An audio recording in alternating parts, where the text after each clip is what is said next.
We are not getting any audio on the webinar meeting. We have the audio now.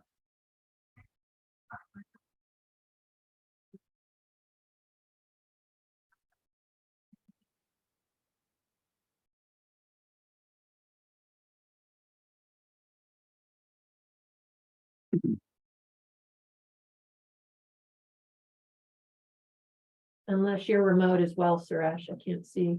I am remote, Maureen. I think Sarah is working on getting the audio back. Yeah, I just saw Sarah walk across. Yeah.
Still no audio for us on web meeting.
It worked. Can you hear it now, Phyllis?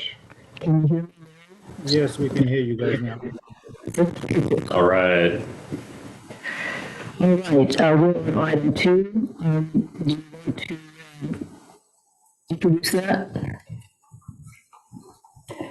Suresh? Suresh, item 2. Oh, yeah, so this is a recurring contract that we've been contracting out with RGS Services. Initially, when our when our HR analyst resigned back in 2016, December 2016, we evaluated the needs for that at that point. It was decided we don't need an in-house employee, so we ran the contract for about 5-6 years. Until about a year ago, we decided that we do need somebody part-time. And so we brought in Simona as HR coordinator / contract specialist. But we still need RGS for like posting of job vacancies and any high-level HR needs. So we do want to have a contract with them.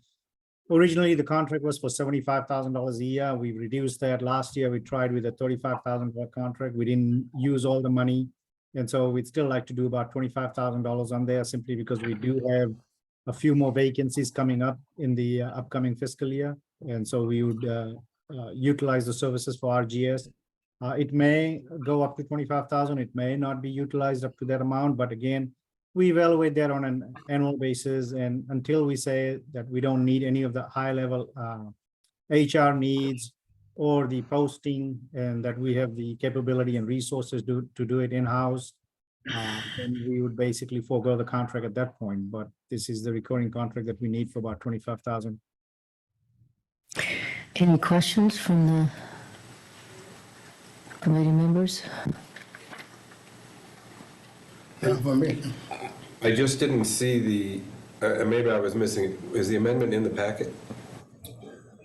No, it's basically the only thing that's going to change in the amended contract is the date from, it'll say effective from July 1, 23 to June 30th, 24, and the dollar amount. At the bottom of the We can- page, very bottom. We can make that available as part of the board packet.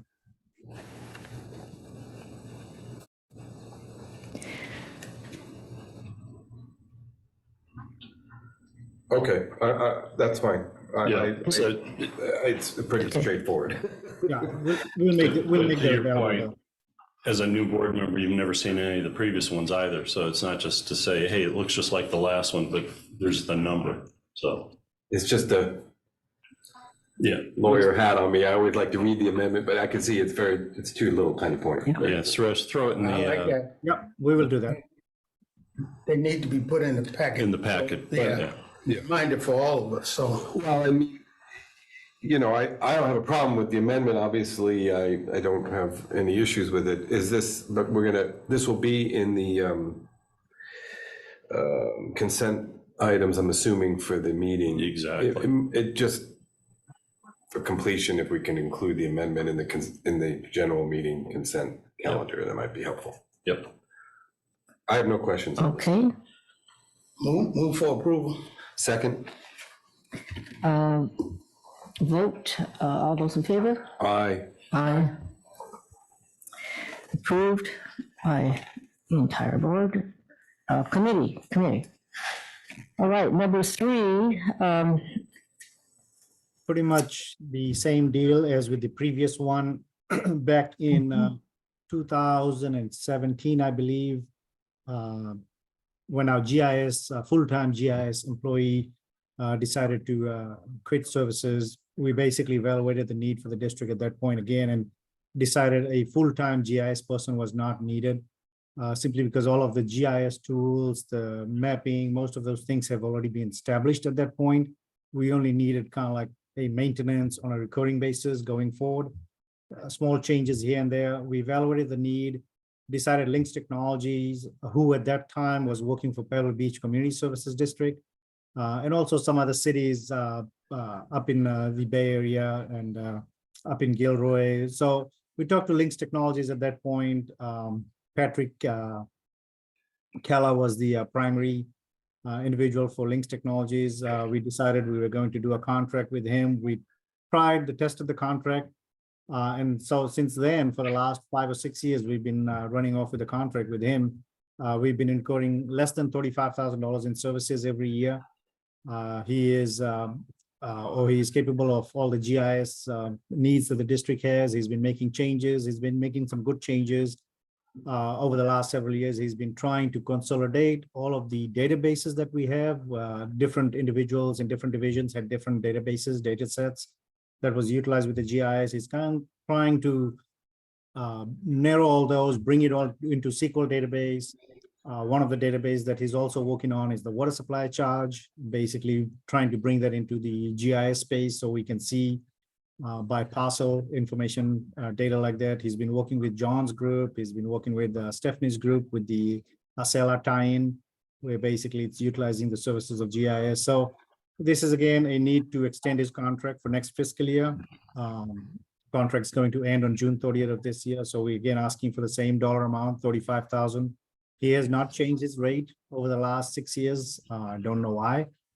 But he's able to offer the same services as he's been doing in the past. Okay, any questions? I have a question for either John, Stephanie, David, or Suresh, anybody, right? So, is this the type of service that you start to see redundancy or at least diminishing costs on now that we're in year 6 or year 7, or are we really charging into new tasks that bring us right back up to the threshold? Yeah, it's new tasks. And so the HR, the IT, and the GIS practice areas, we've basically decided weren't enough day-to-day work to fill 40 hours a week. Sure, I got it. But there's more than enough new projects that come along. And so, in the water supply area, Maureen and John have been working with him to build a database and access SQL that will allow them greater manipulation of data, and then they can output it to an Excel spreadsheet. There's some things that water demand, but they're not done and then see you later. There's always another project. And so it's mostly to have enough to cover the hours for an as needed basis, which Right. is why Suresh said, we don't fully spend all that money. Okay. And plus, may I add, it's not just that it's only new work, but it's also existing maintenance. Esri updates their database all the time. So Patrick's work is to make sure that all of those tie-ins work. If something breaks on the GIS, like update or something, then it doesn't work with a seller. So he has to make sure that all of those components are working in a seamless manner. So it's recurring maintenance as well. Yeah, in the first couple of years, we had them go through and just try to clean things up because there were just layers and layers and layers of folders and files. And Is that, and that's kind of done. It is done. Okay. Yeah. All right. A lot of moving parts for a water management district, I guess. That's it. Well, and see, if we were an operating utility, we would need a GIS person pretty much full-time, because then you've got all of the mapping of your valves and your pipes and so forth in the ground so that you can, send a crew out and it's all real time. All right, No are question. you ready for a vote? Move for approval. Second. All those in favor? Aye. Aye. Aye. Unanimous approval.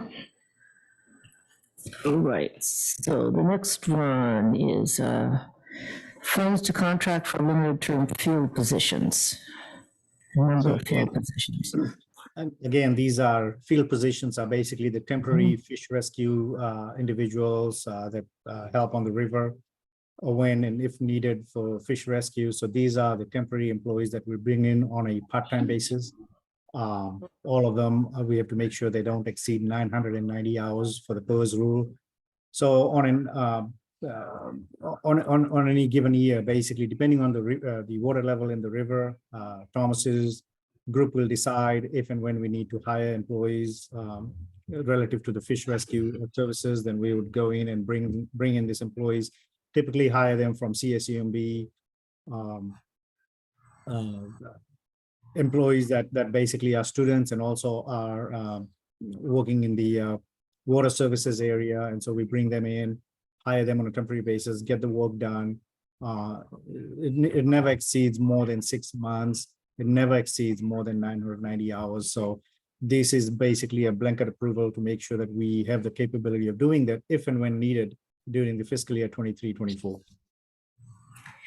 Any questions? None? How many we hired? We look at hiring.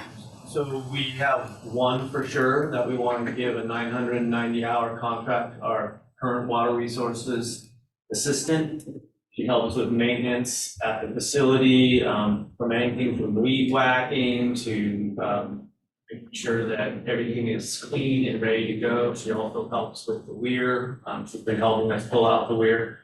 We are holding off on the 2 fisheries aids until we see how much rescue work needs to be done in the creeks. But we may hire someone for short term for the population study of the young of the year steelhead in the fall. So it just gives us the flexibility to hire people. These people help us with vegetation management. They help us with weed whacking and providing access to our wells. They do all sorts of kind of physical work, dragging brush out of the channel, helping us run chainsaws. So those are the kind of folks we need help with for projects all along the river, removing invasives around the restoration project. They check vegetation stress associated with Okay. irrigation projects. Yeah, but mostly a placeholder. We don't know how many bodies. But when we recruit, do we open it up? Yes, Or do we go to a special person and say, I got a job for you? no, we open it up. Good. We get, it's posted at MPWMD and various websites, a whole host of kids. Okay. Okay, that's fine by me, as long as we keeping it open. We don't have certain people locked in and Just the everybody go ones that through. already made it through the door. Okay. There's this one gal who's been with us for a couple of years. Did it make you feel old the first time you referred to them as these kids? Now it does. It helps them out when they go through recruitment Yeah. and they say, I don't have that locked in. I gotta talk to the bosses and everything. Okay, thank you. I move for approval. If nobody else have a question. Second. All those in favor? Aye. Aye. Approved by consent. Okay, item 5 is another one. Yeah. Okay. Stephanie, Thank you. And may I also ask that if we have speakers in the room, if they would use the microphone, that would be helpful for people who are online. Yeah, there's a lot of the public waiting for you on this one. Yeah, consider expenditure of funds. Say it. Well, no, I was actually talking about the last speaker who I think. I know.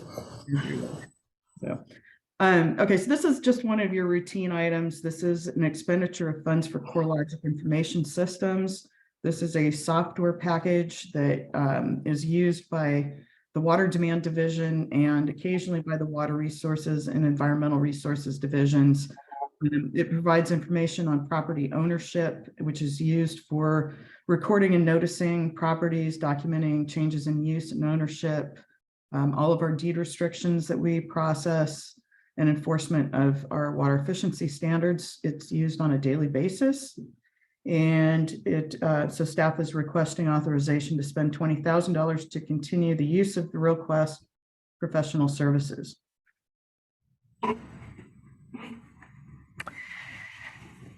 any questions about this? Did we use them last year? Yeah, this is the year in and year out that this is the best, call it kind of real estate parcel map oriented software. And every county has a kind of a similar that they tap into, but yeah, this is, So we updating year, okay. yeah. That's all I have on that one. It's expensive. It is.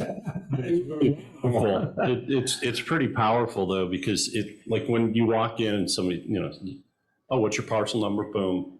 and then you can bring it up and change of ownerships. I mean, it's really just, you're tapped into all the real estate transactions and ownership. Almost all of them, Stephanie, correct me if I'm wrong, but most of them you can go to the deed, so Yeah, you forth. get So- grant deeds. Well, we do get grant deeds off that. We also get information. So when a property transfers ownership, it triggers retrofit requirements. And so we're able to directly download from RealQuest into our database the properties that have transferred that we need to follow up on for enforcement. As I said, it's used every day, multiple times a day. And we have used this service since I started working here 35 years ago. No, it looks like a powerful, that'd be helpful for my practice. I got to get me one of those. All right, there you I go. actually, from time to time, and of course, whenever somebody goes, did you see the guy who came in with the plans for the 12 bathrooms? Then I definitely use it, like, where? But, yeah, it's the foundational software for everything that division does. And that's comparable to what it cost last year. Yeah, there's no change on that. Oh, okay, great. Move for approval. Second. Give me a second. All those in favor? Aye. Aye. Thank you. Okay, another one up for Suresh. Item number 6. Yeah, this is the authorized expenditure for software maintenance agreements or purchases, and this is all of the softwares that are listed where basically from prior years, fiscal years, and to Director Mark's comment about expensive on the previous one. Softwares are expensive these days. They all get into the subscription based modeling. So most of the softwares are basically these days are just online subscription based, going from Microsoft to Adobe to our Tala Financials. They all give us perpetual right to use, but then there's that software maintenance agreement piece where basically they make sure that everything is running, everything is in order. When Microsoft makes an update, all of the softwares, they make sure that it's all working and running in operable conditions. So that's one of the reasons why we need all of these softwares. Basically, the first one on there on the list is the Esri ArcGIS. This is part of the GIS tool. We also have the Very GIS, which is GeoCortex. That's also a GIS tool. That's Yeah, used you don't need to in- explain all 14, Suresh. Yeah. But there's 14. I mean, you've heard the term software as a service, I mean, where the business model is gone is the annual maintenance agreements. The HR stuff is expensive, man. What? Is that the Tyler Technologies? DocuWare and Tyler. Yeah, it's also our financial systems. Are we getting some from the same company? No, it's a mixture. Yeah. Different companies? Okay. Yep. Okay, because sometimes I think you need to put it out, see what's out there and who can do it better and. Yeah, some of these are so, I mean, if you were just, as an example, to go down the list. So DocuWare and Tyler is our, when you pull a Financial requisition, it starts the financial process with a requisition, and then there's a purchase order and so forth. And then the storage element for all transactions is DocuWare. But they're individual companies, and then up near the top, Esri is actually the kind of the organization, the worldwide organization for GIS folks. And so there's ArcGIS is, one of maybe 2 software packages anybody uses. So you end up, you can't go out to somebody else and say, hey, let's just plug and play a new system, because, like our Acela has now been customized, even though it's a far less custom product than the previous database that the water demand people use. Many of the reports and permit forms and so forth are now specialized. You can't just say, see you guys, we're going to go to the next guys. So, yeah. The more expensive ones are also the bigger and more important to the district, honestly. Yeah.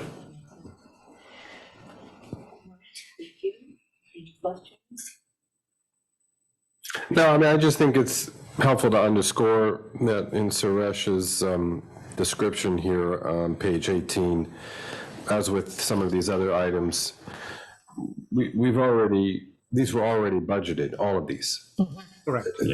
I mean, let me just put a much finer point on it. If we look at items, so that I'm clear, right? When we talk about items 1 through 25, they're all budgeted. Yeah, what you saw at the budget workshop includes all this, it's in the services line. For the amounts that we're talking about here. Yeah, yep. Okay. And this is that painful annual renewal exercise, which, if you want to see more detail, we've given you as much as you want, but most of these are just same as last year. Same as we've seen last year, yeah. But it is a great snapshot in time to know all the things that the district needs to be absorbed, yeah. Move to approve? Second. In favor? Aye. Okay, thank you. On to 7. And this is another one of those big ticket items for water demand. Yep. This is the approval of the expenditure to Corporation Service Company, who does our electronic recording. And as part of both the water permit process and our water distribution system process, as well as enforcement, we record documents on the title of properties on a regular basis. The average recording fees are about $35, and about 40% of those fees are reimbursed by the applicant. CSC requires immediate payment at the time a document is recorded, so we maintain a deposit account that is regularly refilled to cover those recording costs. So we're seeking approval of $50,000 of budgeted funds for fiscal year 23 to 24.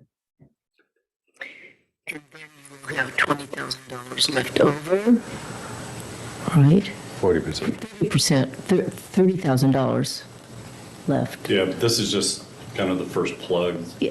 And then if we run out and we have to refill, then we'll come to the board for an appropriation. I have no questions.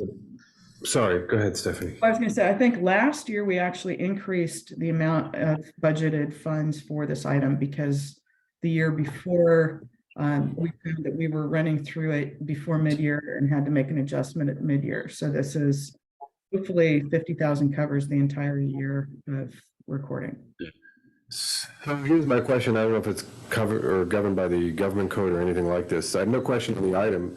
The question I have related is there any reason why we can't get a dollar for dollar reimbursement from the applicant? Yes. And part of that is that so one of the documents that we record is a deed restriction allowing public access to water records. And that is because we're not the water purveyor, water records are private. And so as a condition of the water permit process, the board required that we file these deed restrictions. And as part of that, specified that we would not charge for that. And so that's primarily what is recorded that we don't get reimbursed for. I'm sorry, Stephanie, who's the one who specified that we don't get paid back for that by the applicant? Board of directors.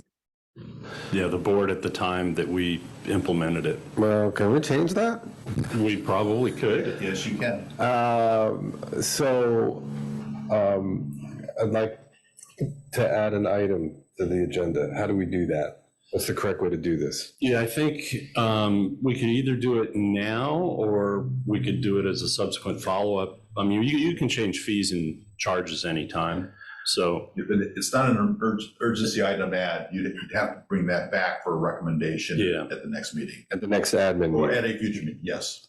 well, I think you're recommending it could- now, so we would start the process. Now, we couldn't put this on for the budget, tell them to get this prepared for the 16th, Budget meeting or general? Excuse me, the regular board the meeting. board meeting. Well, because it would be an increase in the percentage paid. Starts here. Full thing, You you can do can, this by ordinance because it's modifying the ordinance. yeah, Stephanie, is it in the chart of fees? No, it's actually well, I believe it is in the rule, but I'm not sure if it says that. Yeah, so I'll have to look. If it was just in the chart, we could do it by resolution, but if it's in the rule, we just need to bring it. Alvin, I'm happy to wait until the next finance meeting to have it on the calendar, because I think we have to figure out what's the authority, as to what's the correct way. Maybe two, but just by virtue of bringing it up, we can bring it to the full board. Stephanie just needs to figure out what the mechanism is, and if it's in a rule, then we have to have a cleanup ordinance where we're When's the full board meeting? 20th of June. 20, But it probably, Is that enough time to add it to that? first, Well, 22nd. but if it has to be implemented in a rule, then we have to put it in an ordinance, and that could take 2 to 3 months, depending And that on will the take a first and second reading because. Yeah. If it was only in the table of fees and, the chart of fees, then we could do that via resolution at a board meeting like that. But me personally, I don't feel like we have to rush it. I don't mind putting it on the next admin agenda if we could. And by that meeting, hopefully we know what's the authority and what's the correct procedure, should we Exactly. choose to change it. And because it's a revenue adder, an increase in reimbursement, I wouldn't worry about its impact on the budget, because it would only mean that we'd overachieve on the revenue forecast. So- Correct. I frankly think, because if I understand what you're saying, Stephanie, is everything, can you hear me? Yeah, I can hear you. That, what I understand, if I think I understand you correctly, when we talk about this vendor, the service, the corporate service company recording fees, that vendor only comes into play because there's an applicant that starts the process. Is that correct? No, not entirely. So it's also when we file notices of non-compliance against somebody, that's recording a document on the title of the property. But primarily there is definitely a large use, obviously, if we're saying 40% is reimbursable, that comes primarily from water permits. And it also comes from notices of compliance when somebody has a deed restriction on their property and then complies, then we make them pay to have it removed. And Right. I just do want to report out, it is in the rule, so it would require an ordinance to change.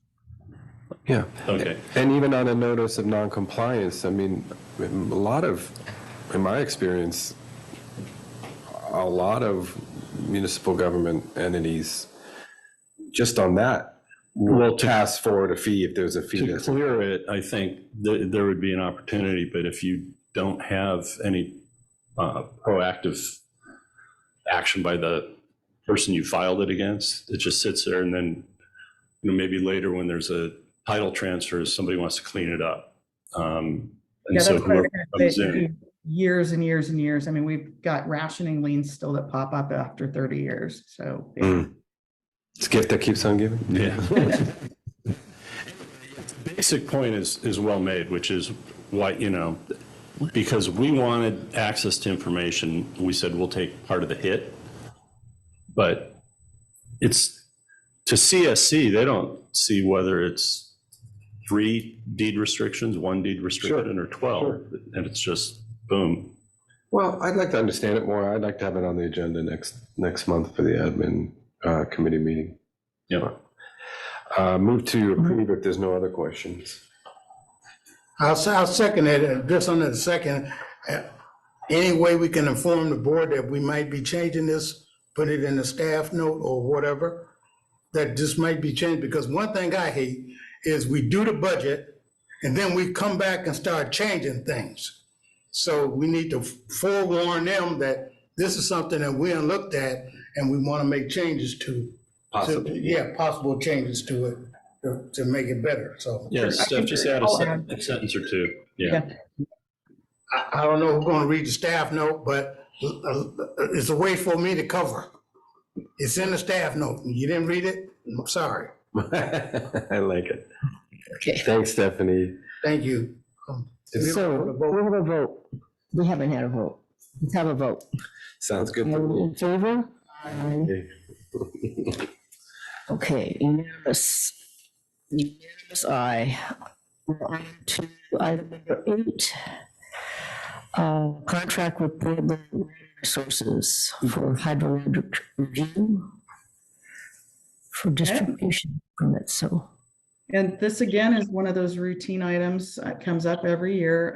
This is in a contract with Pueblo Water Resources to do specific hydrogeologic review of well pump tests when we need them. We have not had to use their services anytime in the last, well, I'm going to say probably 8 to 10 years, but we do carry a contract with them. So if we don't use them, we don't pay them anything. We do carry this contract with them in case we need them. So we're looking for authorization for $2,000 to renew that contract. No questions. Okay. That sounds like a quick one. Can we have a motion? Move approval. Second. All those in favor? Aye. Unanimous? Okay, and Item 9 is John Lear. there we go. Okay. Yeah, good afternoon, directors. Yeah, item 9 is related to operations of the Aquifer Storage and Recovery Project. As I attempted to spell out in the staff note, we'd done this slightly differently when we were staffed a little bit differently, where we would retain Pueblo Water Resources, which is the same entity that we were just talking about. They were the actual design and construction management firm that helped us build out Aquifer Storage and Recovery, and they've come up with a lot of the different operational procedures that we use when we're operating the projects. They were used in the past because they could plug in very quickly if we needed them during the winter time if we got very busy, and they were used in the capacity that if something were to break as a wellhead or something needed some type of maintenance that would fall under kind of repair or maintenance work, as far as an injection well itself or a monitoring well that was required to be sampled per our permits. We could move with them and hire a driller.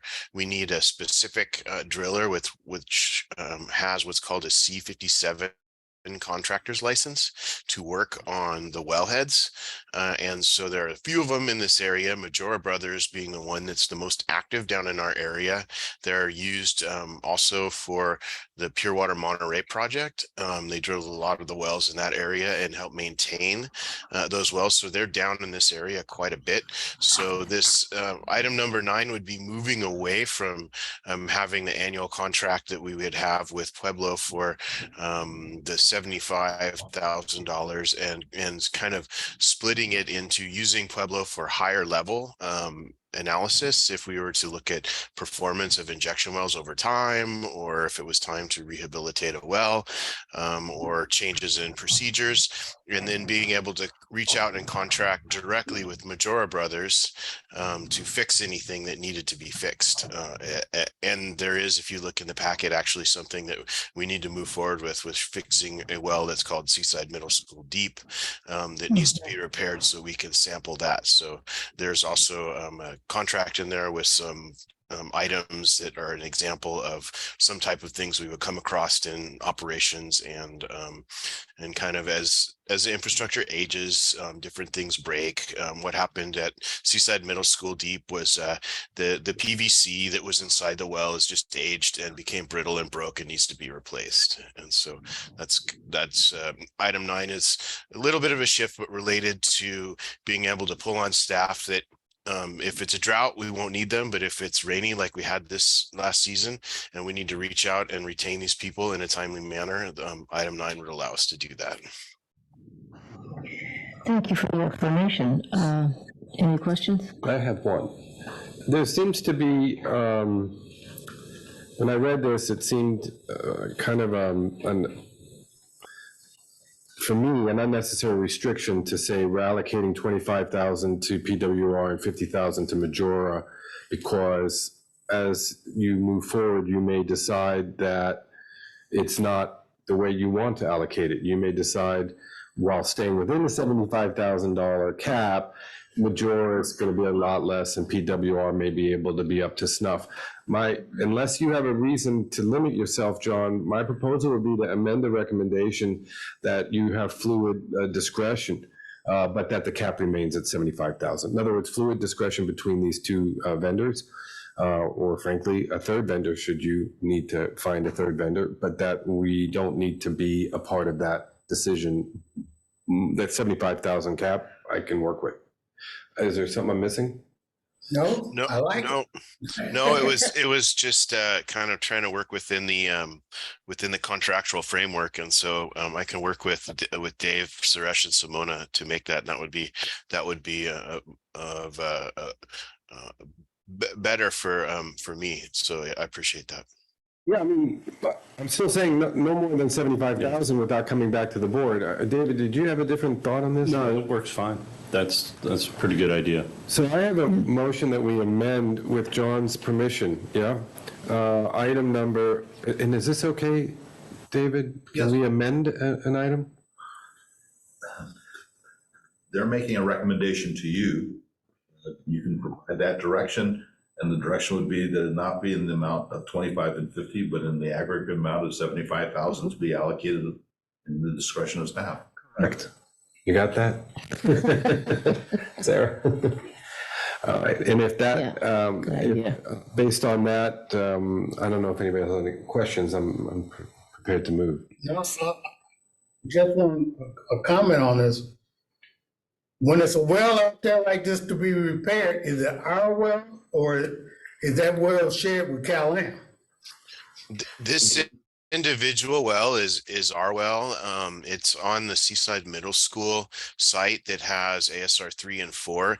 It was the well that we drilled in 2009 as an exploratory bore to see if the hydrogeology would allow for us to develop that site.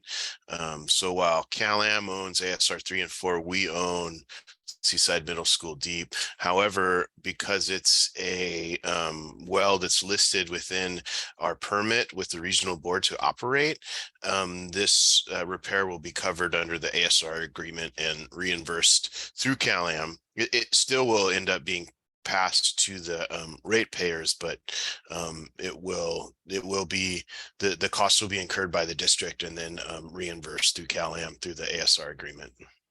Oh. Well, I don't want y'all to beat me up too bad paying with Cal-Am. If the district took care of it, Cal-Am can't come in there talking about, well, we need to raise, Well, luckily, because it's service, it won't get there's no shareholder rate of return, there's no profit on it, so it's just a pass through. okay, well, all right. That's good to know. Thanks, John. So John and Sarah, just make sure that there's a minor language change for that 50-25 in the one that goes forward. Okay. Yeah. So based on Mr. Laredo's articulate restatement of the item number 9, which is that, again, there's a $75,000 cap on this item, but the allocation of that up to 75,000 should be left with the discretion of staff. I move to approve. I'll second. All those in favor? Aye. Aye. All right. Madam Chair, item 10 is also John Lear. Gotta find it. Yes, thank you, Dave. So item 10 is we utilize Monterey Bay Analytical Services, which is our wet lab, where we actually bring water samples and have them analyzed on their site with their instrumentation, and they provide us with water quality analyses to support a number of our programs. The main programs that we support are, of course, Aquifer Storage and Recovery, which is our regional board permit with the group down in San Luis Obispo. We have a water master agreement that we provide services and sampling through the water master, to which we have a reimbursement contract with them. We get paid for our labor and then pass the cost of the analysis on through to the water master. And then there is a longstanding, since the 80s, at Carmel Valley Alluvial Aquifer Water Quality Monitoring Program that we complete as well. And so these all are, the reason why there's 3 different things is they're all mapped to different general ledger codes, because they have different sources of reimbursement.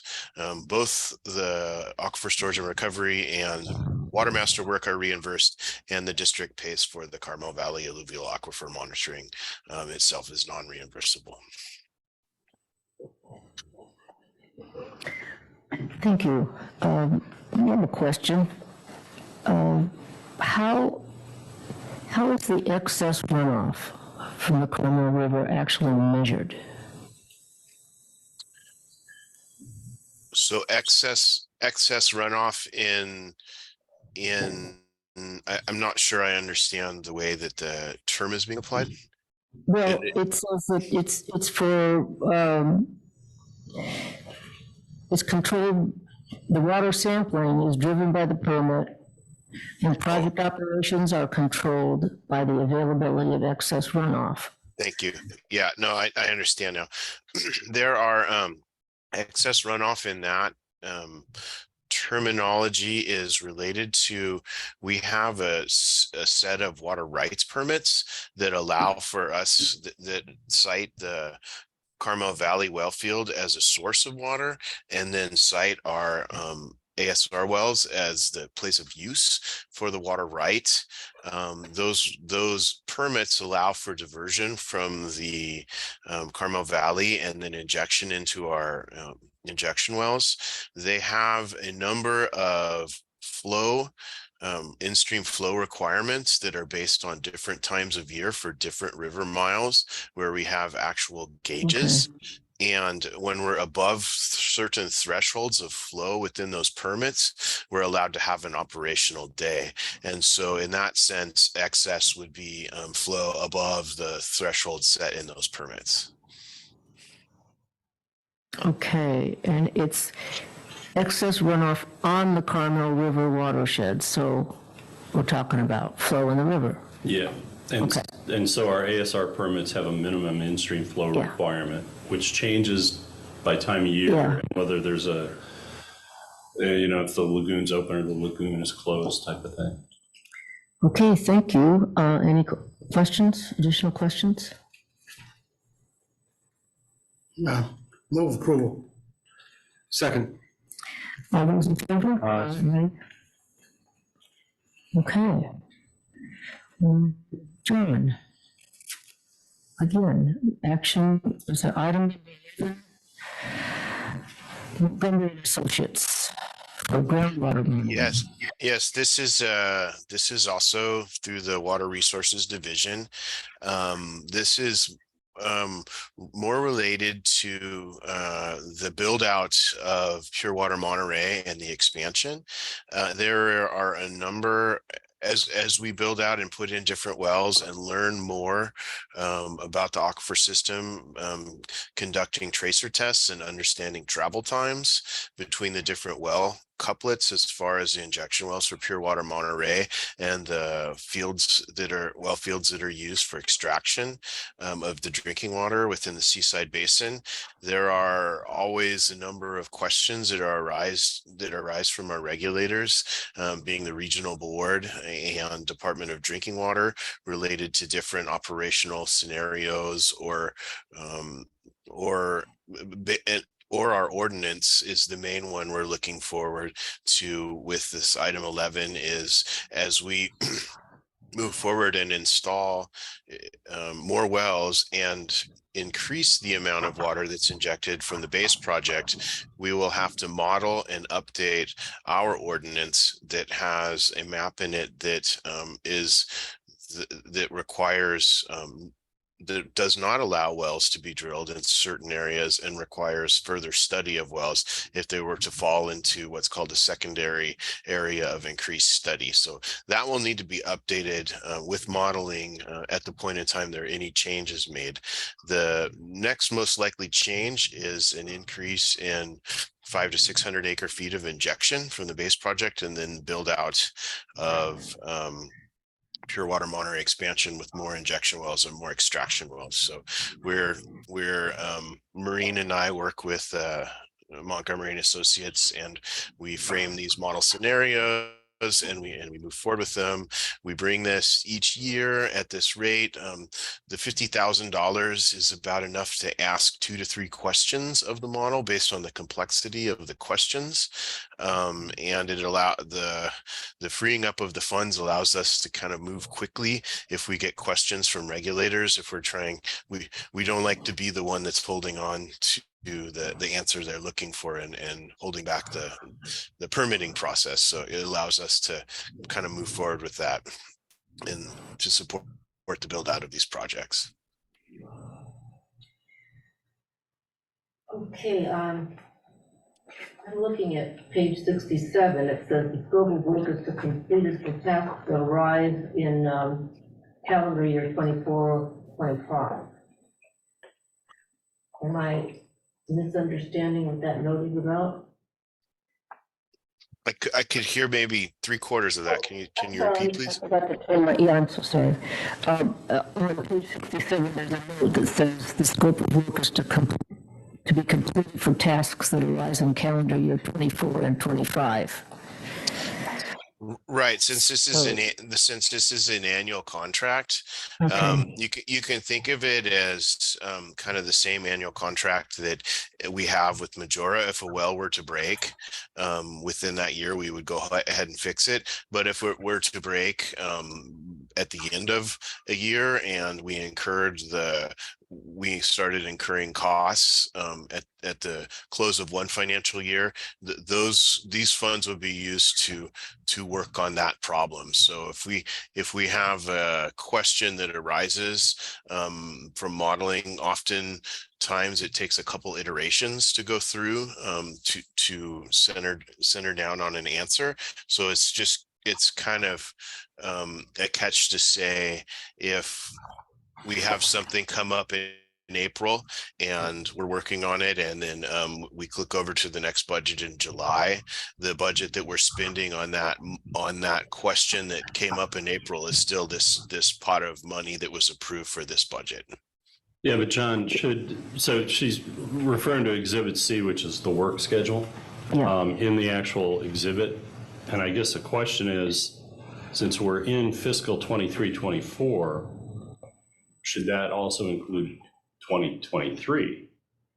Or is this a 2-year contract for 24 and 25? No, it's meant to be that's a mistake. It's meant to be for the next coming up financial year, for 1 year. So this will be edited to say 23-24. 23-24. Yeah. Okay. Yes. Thank you.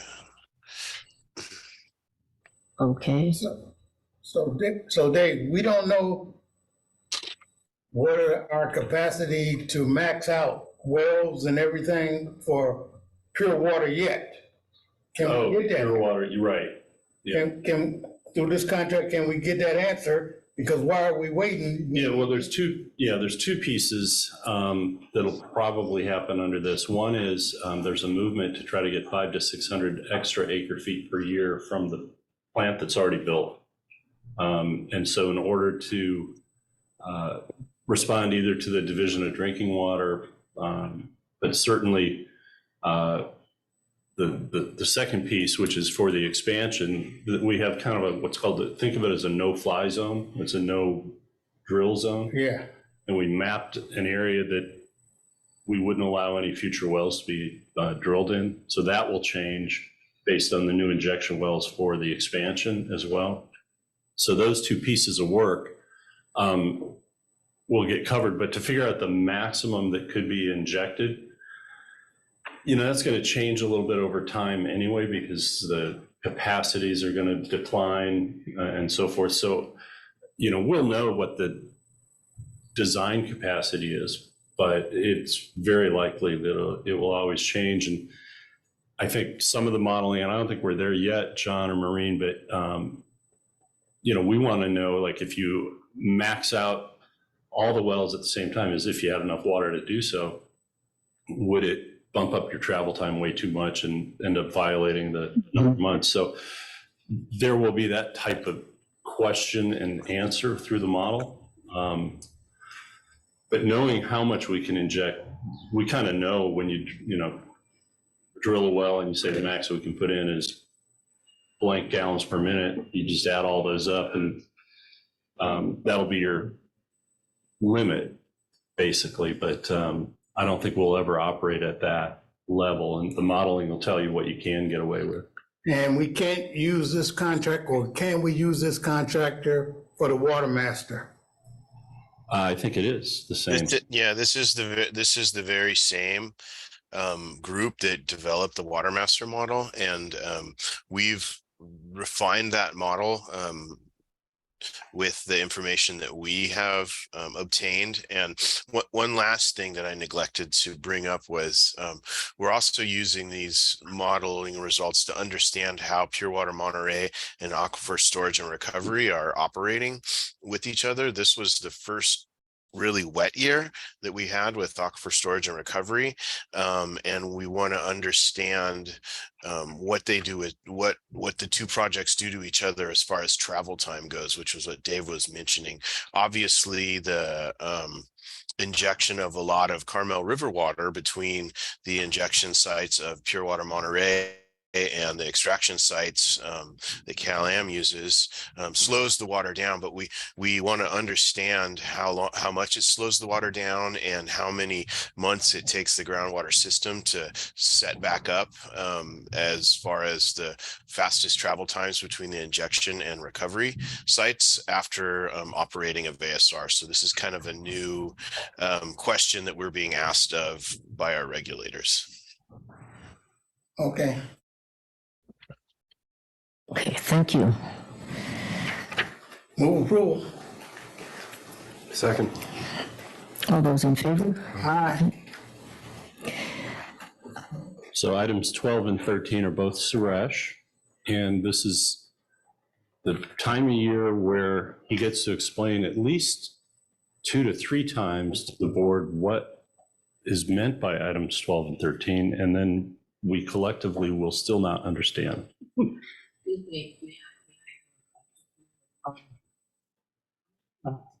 Of movable equipment for, now, it seems like I should back in either, text my husband and tell him to cancel it. No, how far away? in Carmel. Yeah, So, why don't let me take a quick look.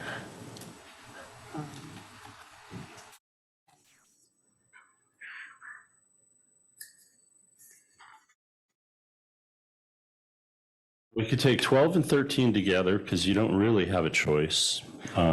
These are legal requirements. But I have a 4 o'clock appointment too, just. yeah. Well, we better pick it up.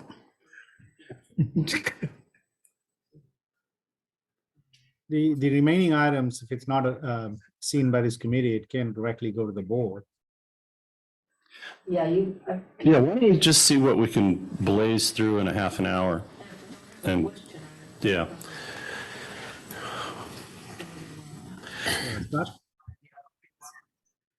Well, I definitely read carefully 12 and 13. I'd like to hear what you have to say, Suresh. Yeah, item 12 is- Apparently I won't understand it, so.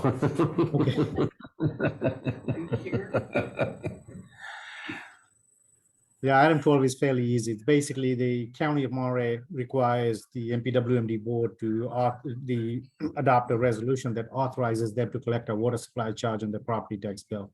That's as simple as that. Yeah, it seems pretty straightforward. Yeah, 13 is the one that makes no sense. I apologize. But Without any questions, I'm sorry, Chair, can we move to adopt item 12? Second.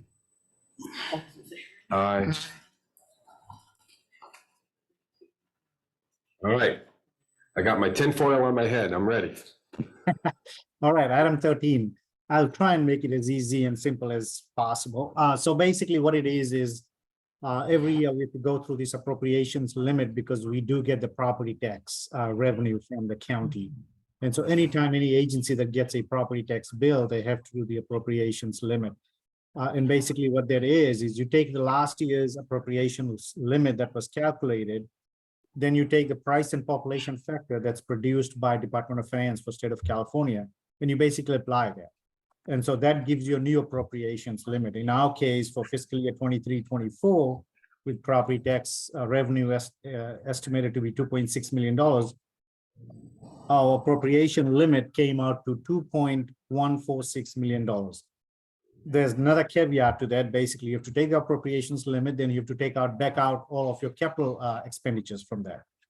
And so when we take out our capital expenditures from that, which is $553,000, we get a appropriations limit subject to $2,047,000. And so now what you do is you basically look at the difference. What the state wants to know is how much excess revenue you are getting from your property tax. And the way they're calculating the excess revenue is just basically looking at the appropriations limit minus your capital expenses, if that is higher than your property tax for the year. In our case, it's not, because basically the modified appropriations limit comes out to 2.047, whereas the straight appropriations limit was 2.146. So, you know, the modified one is less than the $2.6 million, $2.146 million appropriations limit. So basically, in our case, the excess tax revenue is zero. And that's as simple as that is calculating the appropriations limit.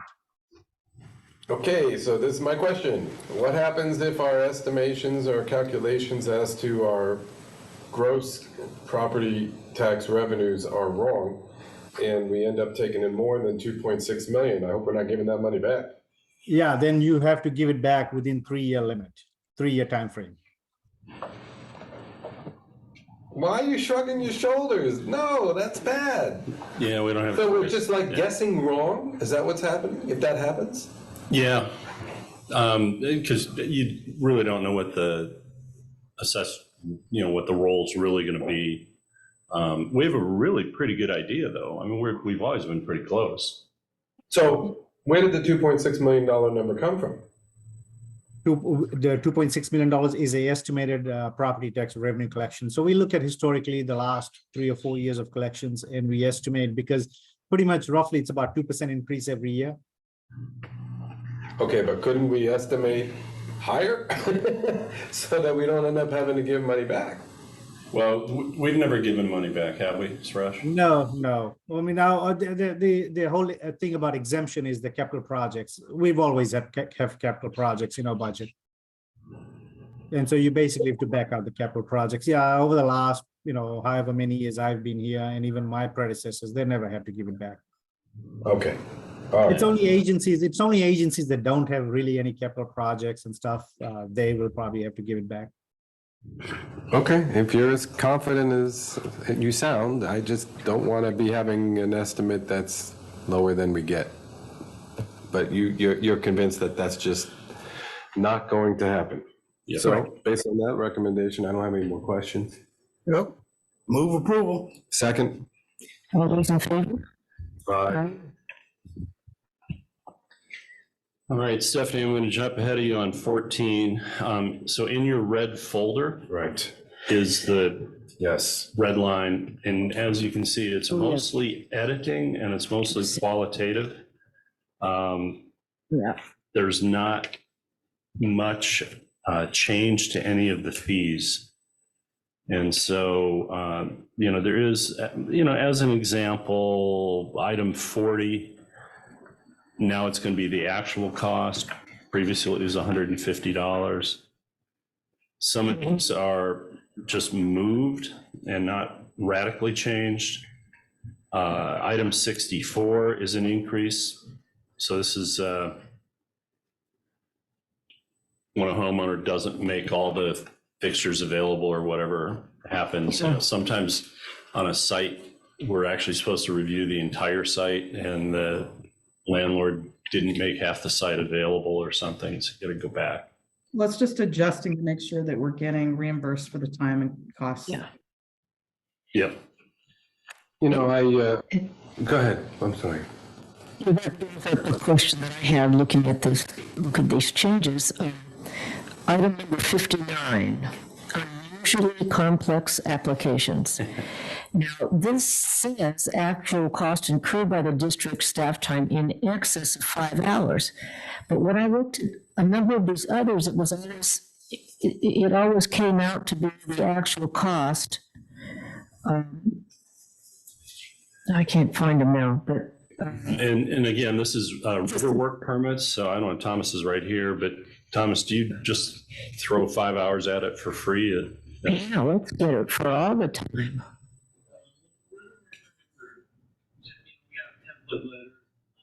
They're usually pretty quick. What does sometimes take time is if I do a site visit. Yeah. Kind of depends on the complexity.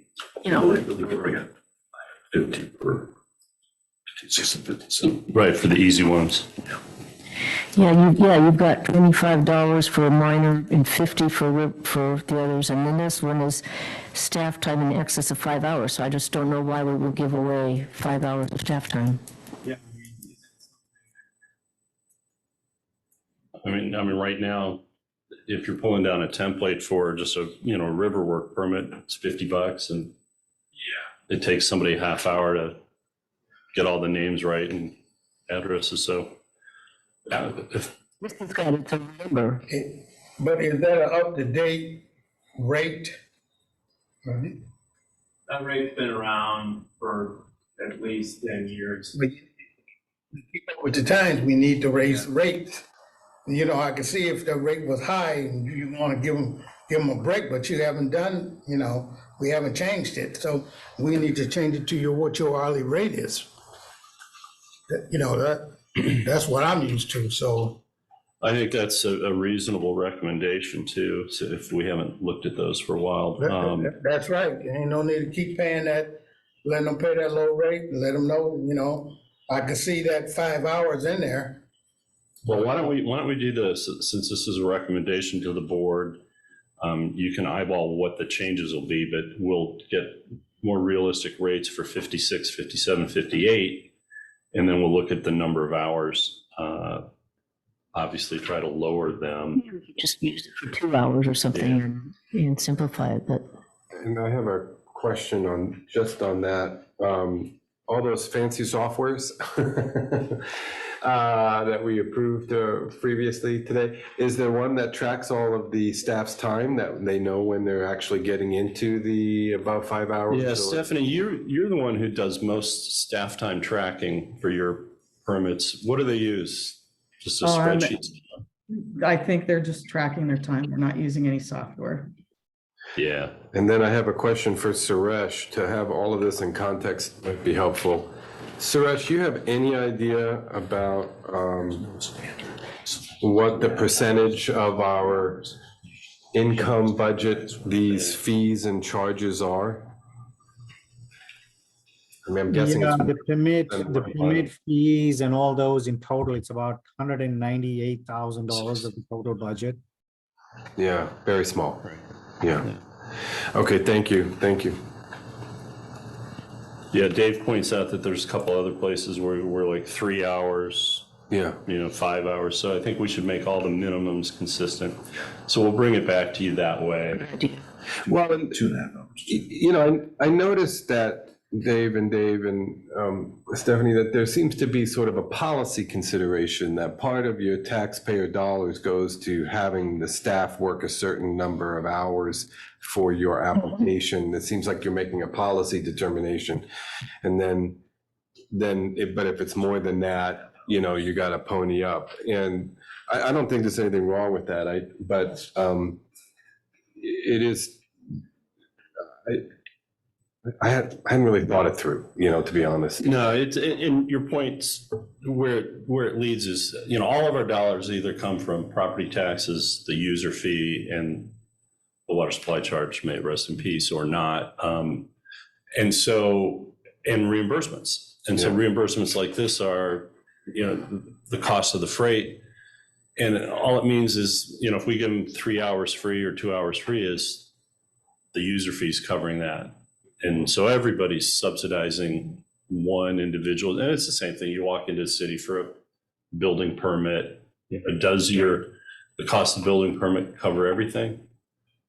You know, your planning commission works for free, right? So probably does cover most everything. But yeah, we're subsidizing a lot of the work from those three funding sources. So I mean, I think somebody's been very thoughtful about a lot of these, you know, and I just want to study it a little more. I'm not necessarily prepared today to approve all of these fees and charges as is. Are we going to be able to bring this up at the general board meeting? Yep. Yes. Yeah, and what I'll do, you know, if there's any, if I have an issue with one or three or suggestions, maybe I can, should I just email them to you, Dave? Or Yeah, that straight to me is fine. I'll just email them to Dave, I guess. Stephanie, you'll get them that way if I had any ideas. But somebody who thought this through and decided that as a policy matter, certain number of hours of work is not going to be extra. And I didn't want to mess with that. But we're Well, perhaps looking for some consistency Yeah. in what we're, Yeah, because we've got three Offering. different standards. yeah. that was back in the day when it was beating us up, so we decided to be nice. I think if possible, we come in a water company, we need to get with the times. You know, you can't walk it nice and expect nothing, but then they need to see where we're coming from. And some of your suggestions is starting to get me there. Yeah, these are great points. I just want to think about it. I want to put my thoughts into an email. If I send it to you, Dave, and Dave, what's the correct way to do that? Just my thoughts on some of these fees. Just send it to Dave, and then you'll You circulate can it. CC him. But Okay. from our standpoint, Stephanie, even though it says Gabby on here, why don't you grab me sometime tomorrow? Thomas, let's go through the river work stuff sometime tomorrow and just. Yeah, and I just actually saw something else that shouldn't be in there, so. Yeah. And just one last thing. I know we're all trying to get out of here, but you know, Stephanie, you would probably know better than anybody. I mean, the free window of staff time seems to be a prediction of how long it normally takes. I'm assuming that you would, that's why some is 1, some is 3, and others are 5 hours. There's a rational nexus. Am I right about that? Yes, definitely. So we should trust those numbers as being normal, predictable timeframes, Yes, and we, not tasks. yeah, we go through it frequently just to make sure that we are staying current. That explains why they're different. And I think that going to Alvin's point, the question is, do we just want to keep doing that? We need to bring it up to the times. Yeah, I mean, let me think about You it. know, this 5 I think, you know, let's be honest, this document is processed through her division, but some of the fees are his division. And so they'll look at his and go, I don't know, these haven't changed in 2 years. Let's just leave them the way they are. So we need to have that conversation. So Okay. what's the action item for number 14 then? Send it back to staff, bring it to the board on consent with changes, Yes. subject to your email and input and our discussion. Yeah, I just want to think about it. If there's changes in there, big changes in there, pull it and bring it out to the public that we need to bring our fees up to the times Yep. where we at. So And so what you'll see in this red line version is just a different red line version. So there'll be a few more changes. Yeah, The whole board right. will see so that. don't be gentle with it. Okay, thanks, Stephanie. Okay, so that's the decision, right? Yep. We're not voting on this right now. We're 215. The capacity fee. I don't even understand what the capacity fee is, so So perhaps you're gonna, it's a little bit like a utilities connection fee. So when you want to connect to the system, Pay the fee. you pay the fee. And because we provide ancillary resource management functions, not the least of which mitigation to CalAm over pumping the river, we lump ourselves into that part of the utility. And so we're charging a capacity fee as you connect to the system. A lot of it, when you think about it, if you come to build a renovation on your home, you're increasing your water use. So it's like being a new connection or an increased connection. And that's the proposed $35,019. Yeah, and it's locked in our old ordinances, which just makes it go up by the inflation index for the year. At one point, we discussed maybe 3 years ago, trying to bring it back to the water demand division to see if you wanted to reduce it because we have these other revenue sources. But that'll be a discussion for another day. But right now, this is the annual increase in this just due to inflation. And so that does make me want to ask Suresh, the capacity fee tends to be how much of the total budget? It's about $500,000. Oh, okay. So it's nice to have. I mean, it's meaningful. But it's a little bit like the permit fees, the capacity fee. Those are our low sources. Our big sources, the user fees going to push around 5 million. The water supply charge about 3.5, 3.4. And then property taxes now, what are they, about 2.7? 2.6. All right, but this number, it's formulaic based on the existing ordinance. Exactly. I have no further questions. But there is a movement afoot, and when you talk about the housing advocates about parcel-related charges, connection fees, design review fees, all the things you pile on top of the cost of buying the land. And so we're one of those. Sure. And Absolutely. so, to the extent we've got revenues from other sources, maybe this is one of those kind of things that we take a look at. So that's why it's a potential water demand committee discussion. Are we getting heat for that from any constituent? No, but when Landwatch did an evaluation of the regulatory fees, it stood out. Oh boy, okay. Yeah. But right next door, your wastewater connection, if you do a new home, it's significant. So there are all these things. Move to approve. Second, and waiting on that discussion, because I don't think we're gonna be changing anything too soon, since that taxpayer and 3-point-some million a year we might be losing, so it'd be a nice discussion. He seconded it, I is that second right? it. All those in favor? Aye. I'm going to recommend we move item 16 to the end and keep going on these approvals. Okay, let's see. So that's 16 to the end. So item 17 is just an annual update for the fiscal year for cost sharing with the U.S. Geological Survey. Just trying to find it. Page 119. Thank you.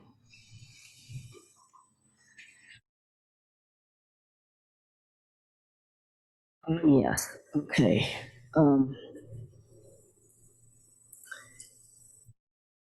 John, you want Sure. to tell us about this real quickly? Yeah, sure. There are a number of gauges throughout the Carmel River that are used, as we discussed earlier, in our water rights permits. The near Carmel gauge is one of them. It is a gauge that the district has partnered with the USGS since the late 70s. The gauge itself has been there since the 50s. And it is the USGS makes these partnerships with the local water districts in order to co-fund these agreements. There's a second gauge, which is the at Robles del Rio, which is also a USGS gauge, and the county shares that gauge. So there are two in this watershed. The County Water Resources Agency does Robles del Rio, and we have historically shared the near Carmel gauge and the cost sharing of that. We usually get billed based on their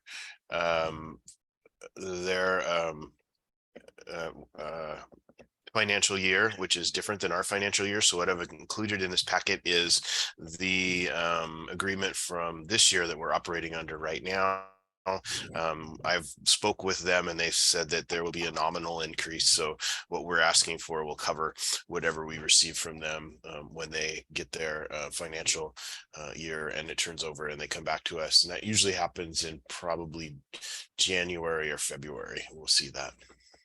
John, is this a reimbursable expense either from CalAm or anyone? No, Yeah, we have not in the past. I'm sorry, Dave, go ahead. No, I was just gonna say, no, we just pay it. It's so, and it is important for our doing a business. So like the lower, the near Carmel gauge is used for ASR. The Robles Del Rio gauge is the one everyone looks at to figure out if it's gonna flood up at Paso Hondo. So in the last two wet years, 2017 and this winter, everyone was looking at that kind of the same way the Spreckles gauge on the Salinas is about whether 68 is going to flood, and River Road's going to flood. And so there's a few of these gauges that are kind of, just really important to the reporting and the doing of business. And so we just pay for it as an expense. My question is, so I understand there's two gauges here. Do we split this cost for both the gauges? I'm unclear. Yeah. So we're doing cost sharing, and County Water Resources Agency is also in on the Robles Del Rio. And then there are other gauges that we just fully fund on our own. Any questions? No, none. Move approval. Second. All those in favor? Aye. Thank you. And John's going to have a really sexy new piece of software on our website by the end of this year that will let you just go in and see the stream flow, check all the gauges. Okay. We've got Summer Splash. I can't wait to hear about this. Go ahead, Steph. I'll go quickly on this one. So I just wanted to bring to the board the opportunity to see what we're doing with some of our outreach, and the Summer Splash Water Challenge Giveaway 4. It's fourth time we've done this in the summertime. It's a family oriented kind of game board where people go through the process of learning about water conservation, filling out an application or filling out a game board and submitting it. And then we do a drawing at the end of the contest, and we give away things. This time around, I think we had we've got an iPad and two $50 Visa gift cards and a high efficiency clothes washer. And it's been participation has been really good. We've got WellManad working on it this year for our advertising, and the total cost is $15,000, with half of that being reimbursed by CalAm. And it launches July 1. Where is it? Well, it's run on, so what we'll be doing is advertising in the local papers and media. You can either pick up or get the game board online or in the newspapers. There's directions on how to get to that. And it's just kind of a fun activity that we started originally during the lockdown so that people could work together and get something fun out of it. I'm sorry, so it's being advertised in I'm sorry. It's being advertised in all. Weekly. Yeah. We're on page 129. Weekly Pine Cone. 129, it got all the ads and stuff. Yeah. Very exciting. I love it. Yeah. People have fun with it. We're asking what, 15,000 for this, and it's 11,000 in media? Yeah, well, 15,000 is the total. 11,826 is our media costs. So CalAm is paying for all the other, we got 3,000 left over, so. Well, no, the total's 15,000. CalAm will be paying 7,500. Okay. That does not pay for media. Correct? Well, the two of us come together and No, they do pay. They contribute. yeah, they contribute, and then Okay. most of it's media, but then there's prizes. Prizes are I see. I understand. It's included. Yep. Okay. To approve? Second. All those in favor? All right. So item 19 is the annual renewal of WellManad contract. It would be the first annual contract. The other one was a partial year.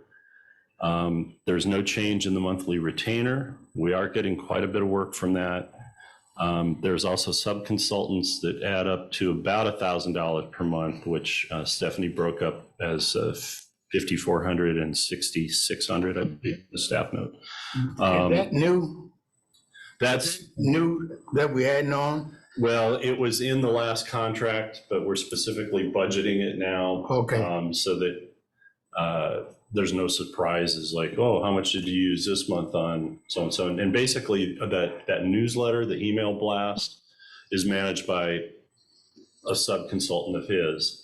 So he directs, he prepares copy, he does that, but the maintenance of it and the execution of it, and then the posting of social media posts, there's a woman that he relies on who does that. Okay, I'm just glad we're clearing that up because it looked new out there, so. Stephanie, you happy with this vendor? Yeah, I think we've been very successful this past year. So yeah, I'm totally supportive of continuing the relationship. Questions? Move approval. Yeah, as long as it's been budgeted, and I think it has. Yeah, Everything. it's cleaned up pretty good. Second. All those in favor? Aye. Okay. Now you could move 20 and 21 together because there's no change to their annual contract, and the legislative committee did not recommend a change in the consultant. And the form of contract are in the red folder. Okay, but it wasn't no numbers. Yeah, it's buried in there, 3,400 a month for JEA Okay, and 6,000 a month retainer for Ferguson Creek, with out of pocket up to about 3,500. It's never come close, but when we do our monthly conference calls, there's always like $34 phone charge and things like that. So it says budgeted, not applicable, but. Right. So that's why is it budgeted? Yes, so it's in the GM's consulting services budget. So what you saw at the budget workshop includes it. Yeah. It's in there. Yeah. Any questions? Not on those two items, no. no. Okay. All those, do you want to make a motion? Yeah, move to approve items 20 and 21. Second, All those in favor? Aye. Okay. Now, And 22, is that Suresh or is that Stephanie? Stephanie. And I didn't print out that one, so hang on just a second. Maintenance. Oh, database maintenance. Yeah, this is just essentially anything that comes up, and as Suresh mentioned in his previous item number 6, software report support, just to make sure that the system remains running in an order and operable. If we see something that comes up that needs to be fixed, that's what this money would be. Okay. This is the subscription software that we already pay a lot of money for. No, this is actually, so we have the Water Demand Division databases through Excella. And so this would, this is the group that helps support that software. And we don't at the moment have anything that they would be working on, but if something comes up, they are the group that we would need to have help fix what's going on with the Excella database. This is a time and material. 5,000 for that one. We used 5,000 for this one last month, or? No, that was actually for a different project. This is just to have them, just to have them available for fixing items as they come up. Yeah, this is a time and material contract for any changes, fee changes or any of those that modification needs to be made in a seller. We need to have a standby contract with ETech. So needless to say, not all 8,000 may be utilized, but if need arises, water demand will have $8,000 to use for the time and material contract. Standby, right? Right. So there's no expense. Yeah. Unless it's utilized. Okay, I move approval. Second. All those in favor? Aye. All right, item 23, quickly. You can see from the two attachments that there was an intention to have our public outreach person look at a website upgrade and redesign. The preliminary budget that you approved in the board workshop included $30,000 for this purpose. We have a proposal that came in with the $19,500 as a cap. So this is just to improve the look and feel and ensure compliance with regulatory. So there's some ADA requirements. There's also no fewer than 2 clicks to get to the board agenda and so forth, Okay, transparency things. So those kinds of So, changes. yeah, that's great. So this one came down. Yep. Excellent. Move to approve. Second. All those in favor? Aye. Great.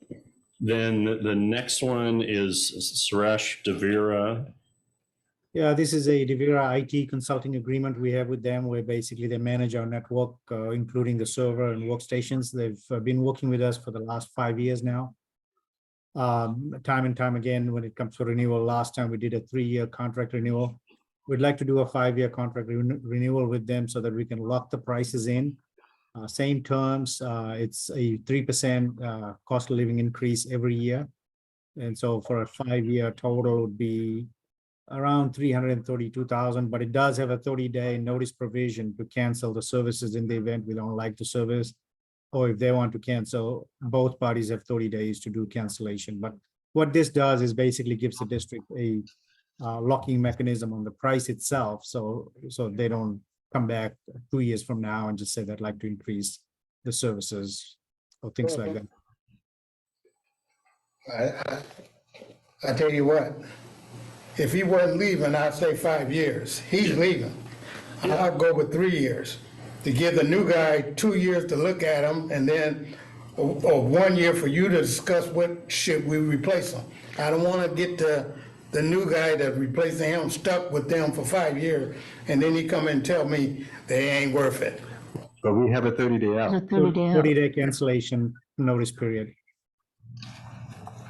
So is Eugene okay with this as proposed with our right of refusal, 30-day? So I think we could do that. You can do that? Yeah, They've you- always, they've always had the 30-day cancellation notice in there, and they were always okay with that. Because with the IT services, you always have to have a cancellation period in the event that company is not responding, not responding to our needs, then definitely we don't want to keep them. Well, actually, now that I'm reading it, it's paragraph 2B to Director Edwards' point. There has to be a material failure on the part of the vendor. To do the 30-day. To do the 30-day. He's right about that. So let's do this. Suresh, give Eugene a call and ask him if they would keep all the terms the same on a 3-year agreement. They will. Or even a 5-year agreement that has a no fault out after, what are you suggesting, 3? 2 or 3? Yeah. So, I just want to, Yeah. I don't want to lock somebody into a 5-year, Yeah. and then he's leaving, and then the next guy comes in, I don't know about that, so. Yeah, I think the path of least resistance would be just drop it to a 3-year rather than play with the language and try to make a Yeah. 30-day Yeah, we easier. can do 3 years. Okay. I mean, I'm just looking at the organization, you don't Yeah, no, slap it's 5 years on the new guy. That's like Dave coming in, yeah. this is what you got, and we got all these people for 5 years. let me just ask a follow-up on that. IT is extremely important. It is like super important. Suresh, who are the top 3 constituents within the district who have, let's just say, foundational knowledge and strong opinions about Devira's performance up to this point in time? Who would you say the top 3 constituents are within the district?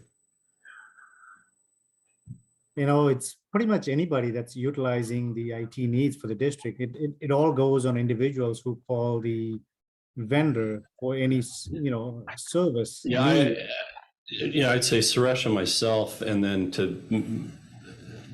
many extent, Joelle, because of the rewiring of this room and Yeah. putting all that into place as a And then, of course, troubleshooting, right? That's a Yeah. big one, yeah. you know? But when everybody went through the upgrade to laptops like this one, we all had a personal touch individually. So every employee's spent time with somebody from Devere. It worked out well. It's worked out as best as we could have expected. We did a lot of changeover from internally hosted servers and hardwiring and things. So they brought us into the current age. We did review Devere. I forget where Aaron was from. The two other firms, and we did extensive Rain reviews. Technologies, Rain, and yeah. Alvarez Technologies. Yeah. But you know, sometimes they drop the ball whenever you outsource anything to third parties. Sometimes communication breaks down. But my biggest concern is we'll get a CFO who doesn't understand the IT function at all, and so he's trying to manage a consultant that he just completely hands it all over to. So having a little shorter period and having to live with somebody. I feel comfortable with Yes. that, and that way we can really look at it and evaluate, and if we want to add 2 more years after he say go, I'll do that. Yes. Yeah, it's frankly, it's an incentive for Devere to say, oh, okay, I gotta perform. That's right. Yeah, and that's, yeah, and that's in their terms of work clause anyway. Okay, I'm going to do the last item here. You need a motion? Oh, yeah, we do. Sorry. Move to approve with the amendment. in the amendment, right, Sarah? It's 3 years, not 5. Yeah. Second. All those in favor? Aye. Aye. So we can pass on item 28 because what you see is what you get. There's only 2 pieces of business beyond this big consent agenda. So let's get to 25 for approval. You can call it. Thomas is sitting there itching, you know. And he been here all day. Go ahead. Yeah, so real quick, item 25 is the consideration of expenditure funds for consultant services at Sleepy Hollow Steelhead Rearing Facility for the monitoring and control systems. It's a sophisticated plant. It has computers, programming, and alarms that communicate via cell. We have been utilizing TMX, who is the person who originally designed all the sensors to track the flows in the channel, temperatures. He makes changes, he makes programming changes. He's available in the evenings. He's been available every time we've called him. And this is basically renewing his contract for asking very technical questions, reprogramming anything that needs a slight change, and also providing the communications and the alarms, warnings that come to us when power goes down or flows are not right. Is this a one-time payment or we pay over 12 months? He invoices, periodically. I think, we get a set of anywhere about 5 to 7 invoices a year. So it's periodic? Yeah. So it's not lump sum? No. Yeah, and there's 2 pieces to it. So there's going to be a regular alarm system monthly, and then it's as needed for the other. Question? No question. You happy with him? Yes, absolutely. I'm happy that he answers the phone at 3 a.m. Sole proprietor, right? Okay. Yeah, and that's actually our one concern is, he says he has a transition plan for the, turning over the responsibilities if he retires. I'm not sure we have the hit by a bus contingency plan all worked out. It's been an internal source of discussion. No. It's not perfect. Right, Rather it be which is three why I'd people like in to the- see that we're paying periodically and not in a lump sum payment Yeah. for one. And then beyond that, it's not a very large expense, so we can manage it, obviously. Yeah. And I like that we're using somebody local. Where are they out of? Yeah, Yeah, he's Marina. in Marina. Yeah, he's very responsive and he's been very helpful. Oh, well, since you said he's local. Yeah. Move to approve. Second. All those in favor? Aye. I don't think any of us have hit by a bus. Plan. have one of those Yeah. plans. That's it. So That's a we're going to thing. get you off to your appointments. So 26 is the progress. So what do you Yeah, want to that's do just on a- the? We still have directors, we still have number 16. Do we want to take that real quick? The treasurer's report? Yeah. Yeah, I thought we'd just lump it in with next month's. Is that So we okay, can just sir? take it, we can take it directly to the board. Yeah, we do it on Do you want to do consent. that? Okay. Yeah, I didn't want to hold up drive time for that. And the Okay. two information items, Well, let me just ask, Madam Chair, if that's okay. On item 26, there was, Director Edwards was asking at the last meeting, if I'm not mistaken, are we cleaning out some of the cobwebs on? we just identified 7 or 8 of them this morning that Suresh will clean up. And then also on 27, we've got some format changes that'll come in because we're now entering phase 4, which is really the findings and the consideration. Resolution of necessity. So we're going to put 27 over to the board meeting or the next admin meeting? I think we need an update of 27 for the next board meeting. Suresh, you saw the format Yeah, change. it will, so we'll just- it will yeah. get updated by the time it gets to the board packet.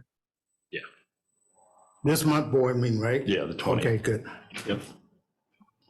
Awesome. Good job. Okay, so we're gonna bring 17 back at the board instead of Yeah, that's 16. just bring it to the board. You know, 16. It's a peer report, right? yeah. Yeah. And Ms. Loretta, we don't have to take anything out to the public on this, do we? No. Okay. And if you adjourn now, you'll make your appointment without breaking any speed records. We'll see about that. Well, Well, you can do it, just, a little bit late. or you can speed if you told just him. want to, but It was quite a meeting, my goodness. There's a lot of stuff.